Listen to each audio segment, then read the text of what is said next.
From the broadcast studio to the boardroom or the bedroom, however you use your voice, I'm going to help you get a better one with Get a Better Broadcast Podcast and Voice Over Voice, this series of short daily podcasts. Hello, I'm Peter Stewart. On Twitter, I'm Tweeter Stewart, TWEETERSTEWART. We're in the voiceover studio at the moment. The studio and also the control room as well could be called a gallery, could be called a production area, where the person is sitting who is going to be giving you a little bit of feedback about your performance and what they want from the script or your presentation style. What are the skills of a voice director then? That's what we're going to be discussing today on Get a Better Broadcast Podcast and Voice Over Voice. So, the director is often a bridge between the actor and the client. They're likely to work with voice artists more often than the scriptwriter or the sharp-suited client, for example, so they can explain what's going on. They know the language to use. They know how to get the best out of you and how to get the written word to be an effective spoken word. They understand that voice work is an art and not a science. Oh, and that sharp-suited client?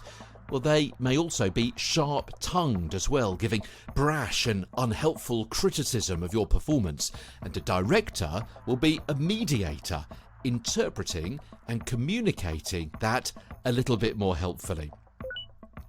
A director or producer is also a second pair of ears, giving objectivity and suggestions. Things like, try it this way, or why not alter your pitch a little bit? Or maybe, perhaps if you just slow down a little bit on that second sentence.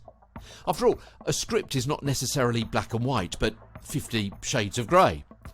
And I don't mean like that. There are interpretations, and someone else may help you to see them. They coax and explain to bring out your best performance, giving collaboratory notes rather than feedback, perhaps. They may also be your point of contact in the session, introducing you to others who may be in the production area, the client, the writer, the editor, the runner, and so on. Show you into the studio, adjust your mic stand and your headphone level, ask if you want to stand or sit, provide water, and possibly even give you time and permission to prepare with warm-up exercises like shoulder rolls, neck stretches, and lip trills. They have the creative overview of the whole piece, how your character fits in and interacts with the other ones, the brand voice, and the overall marketing strategy.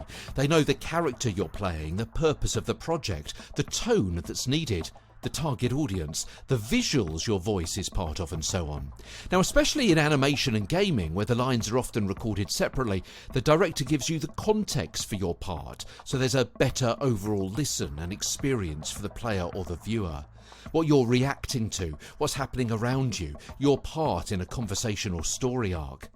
They may provide lead-in lines for you to bounce off from, and so give a more authentic response. They'll also know about sound, so we'll press buttons and fade up, or faders, to make the very best of your unique voice and sound. Now, although you're being given direction, and of course the people who are paying you have the final decision, what happens in the studio, as I mentioned a moment ago, should really be a collaborative process. So get to know, like, and trust your studio director. They may support you in your interpretation of the script if there's a disagreement in the control room. You may get to meet them in the future on another job. Heck, they may even recommend you for another job. So all sorts of hints and tips and background suggestions and insights there into the role of a voice director. And maybe you may be thinking of being a voiceover director yourself. And some of those tips and tricks and ideas there may also be of use to you if you self-direct, or maybe if you're a producer or a podcast director in a radio studio that isn't actually anything to do with voiceovers per se. Tomorrow, the voiceover studio workflow. What is likely to happen and when is it likely to happen? And how you can be involved.